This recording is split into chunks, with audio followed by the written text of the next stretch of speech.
Hello and welcome back. I'm Jacob Rowan. Today we're going to be going over a more complex study in the static study workbench in CATIA.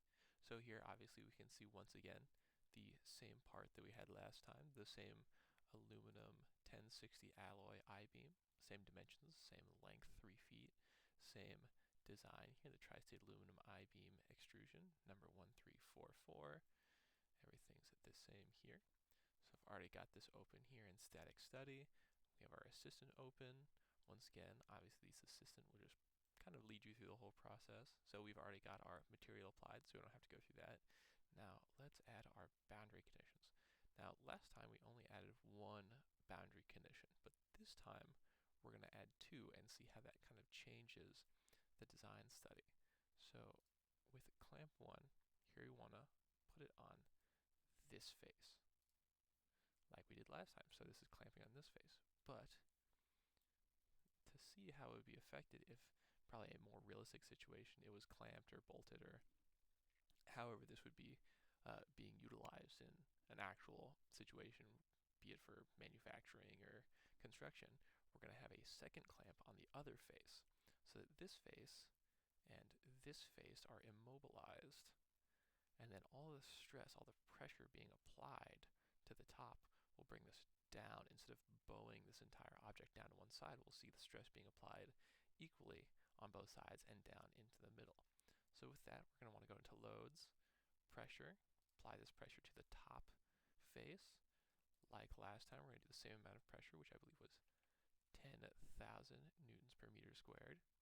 Right there, we can see these little arrows showing that we do have the load put in, and we get our little green check mark here.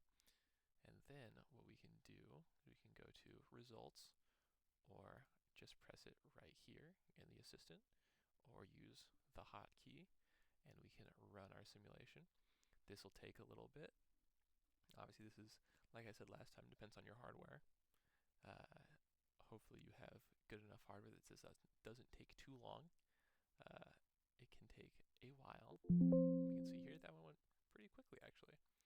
Now we can see obviously our different stresses, so we can see our deformation, which just shows us that obviously this used to be straight and now this is no longer straight. We can see our displacement here, the blue showing less displacement and the red showing us more displacement. Obviously this displacement shown here in millimeters, so you can see the differences.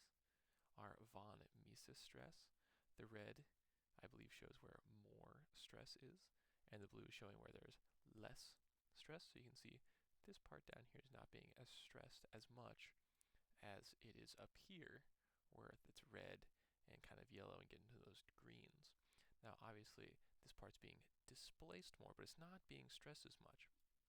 And the stress is really being focused right around here, where while this face is being clamped, it's trying to pull, all that pressure trying to pull this down from where that clamp is, creating all that stress. And you can kind of see it in this face too, as this is being stretched down.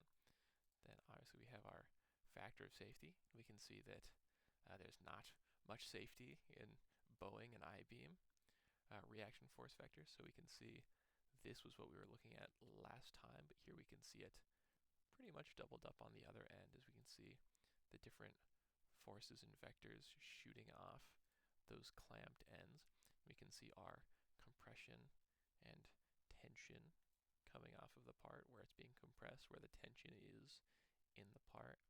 If we go back to von Mises stress, of course, we can also do what we did last time. We can place ourselves a little section cut. We'll try and get an interesting one. So if we put a section cut maybe right there, we can see, just to zoom in here, we can see on the inside of that all those different colors coming from where all that stress is being placed.